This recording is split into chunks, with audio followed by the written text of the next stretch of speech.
In this video, we are going to talk about skill specialist Pokemon. What makes them so special? What are the best sub-skills and natures? The importance of carry limit, and why you should be catching them at their base evolution. Alright, so when it comes to skill specialists, the good sub-skills that you can find and would want to have are Helping Bonus, Helping Speed, Skill Trigger M, and Skill Level Up. So for nature, obviously main skill chance up is a really nice one to have, but speed of help is also good to have as well, because remember, speed is good on every Pokemon.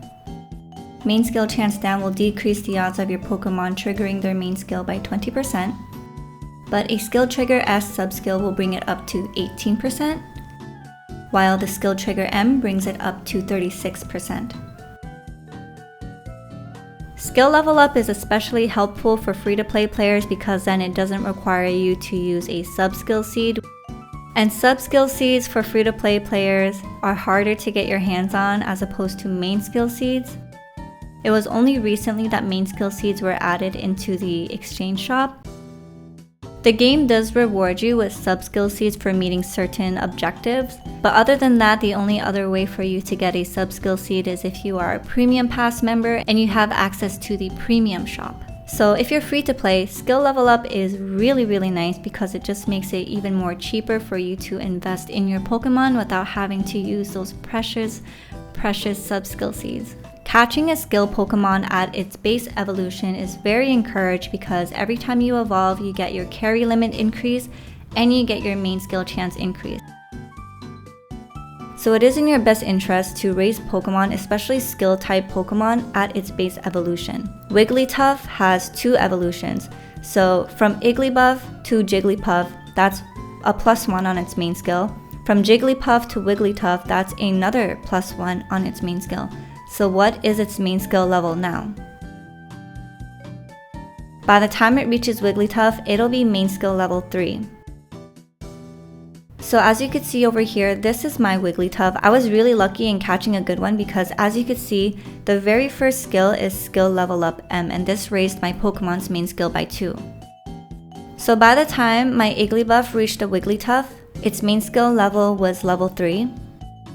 And then because of the skill level up M that I have, it added 2 onto that. So it was main skill level 5. The reason why it's level 6 right now is because I actually use a main skill seed on it, which increases the main skill by 1 level. So we've talked a lot about the main skill chance increase, and it's pretty obvious as to why that is important for a skill Pokemon. But let's talk about carry limit and how that affects skill Pokemon. So if you remember, I told you guys that your carry limit can fill up when your Pokemon is farming ingredients or berries. The game rolls and decides whether or not it's going to carry a berry or ingredient, but once it's full, it's full. And that could be bad for skill-based Pokemon that have small carry limits because if that bag is full, it cannot hold a skill trigger. So unless you're checking on the game often and you're freeing your Pokemon's hands of all the berries and ingredients, your Pokemon might be prevented from being able to proc its skill if it hits its carry limit. So actually sometimes having an inventory up sub-skill is not a bad idea to have on a skill Pokemon because it will increase its carry limit, which means it's more likely to have a chance at proccing its skill before its carry limit gets full. There are other things to consider like frequency. For example, legendary Pokemon, some of them don't evolve, so their carry limits are pretty small. And this can get pretty dangerous if its frequency is low and it's always at like top energy. If its carry limit is small, it's going to fill up really quickly and you're going to either have to check the game pretty often to free up its hands, or else it's going to be full and then you might lose out on the opportunity of getting a skill trigger. And because of this, it might also not be a good idea to have berry finding on a skill Pokemon because berry finding makes it so that your Pokemon finds one more berry. And if your skill Pokemon is very fast, it's going to be collecting berries, it's going to be collecting ingredients. That berry just takes up an extra slot. The carry limit is low, it's going to fill up pretty quickly.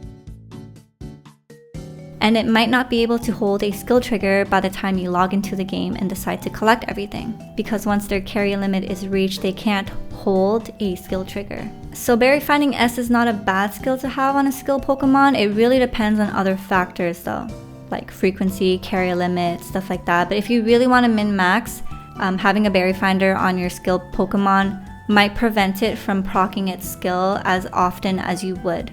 Alright, and let's talk about main skills and the best ones in the game. Now do remember this is a beginner guide, so this advice really is targeted to beginners. But first, this is a list of all the main skills available in the game right now. There's a lot, so I'm not going to go through all the names and what they do, because I don't want to bore you guys. But in terms of early game, what are the good main skills to look out for? Because as I mentioned before, energy is really important. You want to maintain good energy throughout the day for your helper Pokemon, and energy for everyone is a great buff because everyone gets energy from it. The higher level this main skill is, the more energy that will be restored per heal, which is really good. Another really good one is Charge Strength M, because every time it procs, your Snorlax gets a boost in strength. And if you have a Pokemon like Ampharos, who is a skill-based Pokemon, if they double proc, then you get a bigger increase in strength. For early game, Ingredient Magnet S is a really great skill because it just helps to alleviate the pain point of not having enough ingredients. And I think for early game, those are the main skills that you should focus on. There are better skills as you reach mid to late game, but I don't want to overwhelm you guys with that sort of information, so just focus on energy for everyone. If you find a Pokemon with Charge Strength M, that's great. Ingredient Finder, really great for early game, especially for the ingredient aspect of it, so you can continue cooking great meals. Don't forget to subscribe to the channel so that you don't miss out on future videos.